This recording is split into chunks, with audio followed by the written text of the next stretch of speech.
Aujourd'hui, nous allons parler de l'un des plus grands personnages de l'histoire du Moyen-Âge, j'ai nommé Charlemagne, empereur d'Occident. Grand conquérant, bon administrateur, restaurateur des arts et des lettres, Charlemagne est un des rois qui ont laissé la trace la plus profonde dans l'histoire de l'Europe. Je vous propose de voir comment est représenté l'empereur Charlemagne. Charlemagne est un colosse de près de 1,90 m, robuste et agile, ses yeux sont vifs. Simple dans ses goûts, il aime la chasse et la natation. Il porte la moustache et non la barbe, comme le prétend la légende. Et il est doté d'une couronne d'or sertie de pierreries. Il porte un sais, qui est un manteau de laine fermé par une broche. Il a également une tunique de soie brodée, ainsi qu'une épée qui porte le nom de Joyeuse. Recréé l'Empire romain. Charles est roi des Francs. En l'an 800, il règne depuis plus de 32 ans. Il a conquis la plus grande partie de l'Europe. Défenseur du pape, il rivalise même avec l'empereur byzantin qui règne à Constantinople. Il rêve de se faire couronner à Rome et de restaurer l'Empire romain d'Occident qui a disparu depuis presque 3 siècles. Charles le Grand. Déjà, depuis 775, le pape l'appelle Magnus, c'est-à-dire le Grand. Ce titre impérial donnera Carolus Magnus, Charles le Grand, c'est-à-dire Charlemagne. En 800, durant la nuit de Noël, il est couronné par le pape et acclamé par la foule. À Charles Auguste, couronné par Dieu, puissant et pacifique empereur, vie et victoire. À partir de 794, Charles édifie sa résidence principale à Aix-la-Chapelle. Le plan de son vaste palais est inspiré des modèles romains et byzantins. Un empire chrétien et unifié. Énergique et très pieux, Charlemagne désire imposer partout le christianisme.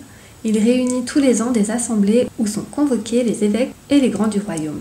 Là, il promulgue ses lois, les capitulaires. L'empire est divisé en 300 comtés, à la tête desquels il place des comtes. Ces gouverneurs sont surveillés par les envoyés du maître qui s'assurent que la justice est bien rendue et que les impôts sont levés régulièrement. L'école pour tous.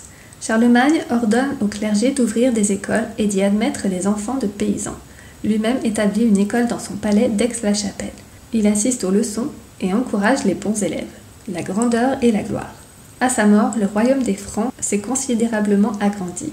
Son empire ne lui survivra pas longtemps, mais la renommée de sa puissance est parvenue jusqu'aux pays les plus éloignés et tous les peuples d'Occident ont admiré son œuvre. Voyons maintenant le destin de Charlemagne en 4 points. Numéro 1. Dès 773, le pape appelle Charlemagne à l'aide contre les Lombards qui l'écrasent, s'emparant de tout leur territoire en Italie. Numéro 2. Il lutte contre les Saxons. Il mettra 32 ans à les soumettre totalement. Numéro 3. Il soumet le duc de Bavière en 788 et s'empare de ses terres. Numéro 4. À partir de 791, il combat les Avars en Hongrie actuelle. L'empire s'étend sur les territoires répartis aujourd'hui entre la France, la Belgique, la Hollande, l'Allemagne de l'Ouest, l'Italie du Nord et du Centre, la Suisse, l'Autriche et une partie de l'Espagne. Roland, le preux chevalier. Après 7 ans de guerre en Espagne, Charlemagne rentre en France. Il confie l'arrière-garde de son armée au comte Roland. Attaquée à Roncevaux par les Basques, elle sera anéantie.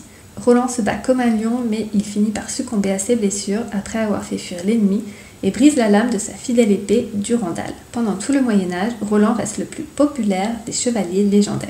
Le preux chevalier Roland est mort en 778 lors de la bataille du col de Roncevaux dans les Pyrénées. Merci beaucoup d'avoir écouté jusqu'au bout, j'espère que ça vous a plu. Je vous invite à dire en commentaire si vous connaissez l'histoire de Charlemagne, l'empereur d'Occident. N'hésitez pas à liker et à partager à des personnes que ça peut intéresser. N'oubliez pas de vous abonner pour être tenu au courant de toutes les nouveautés et moi je vous dis à très bientôt.